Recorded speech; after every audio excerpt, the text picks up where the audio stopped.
And that pressure, that heartbreak, that failure, that rejection, it's not a stop sign. It's a divine turning point. It's easy to believe in purpose when everything's going right, when you're winning, when the applause is loud.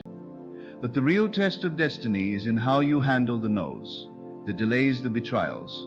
Because those aren't the end of your story. They're the tools that build it. Sometimes God uses opposition to sharpen your focus.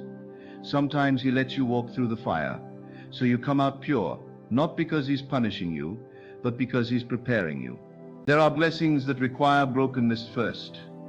Not because God delights in your pain, but because certain levels of growth can only be accessed through pressure. And that pressure, that heartbreak, that failure, that rejection, it's not a stop sign. It's a divine turning point. But let me tell you, delay is not denial. Delay is training ground. And often the deeper your calling, the longer the preparation. God doesn't build skyscrapers overnight. He digs deep foundations for what He plans to raise high.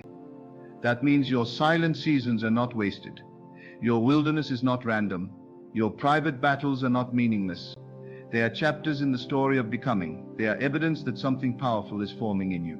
Don't curse the setback. Don't despise the pause. Because in those very moments, God is doing some of His greatest work.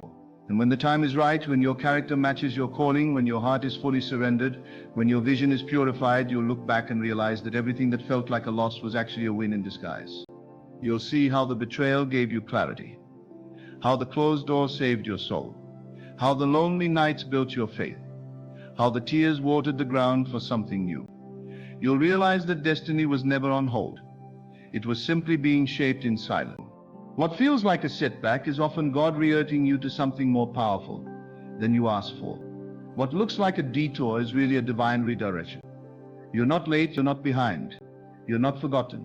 You are in training, you are in transformation. You are on holy ground, even if it looks like a battlefield. Because the very things that tried to break you will one day become the testimony that builds others. You're surviving for the people who will come after you, for the ones who will look at your life and find hope. You are paving a road that others will walk, and they need you to rise. They need you to keep going. They need you to believe again. Because when God is the author of your story, even your lowest chapters are filled with purpose. And when the fullness of time comes, destiny will arrive, not in spite of your pain, but because of it.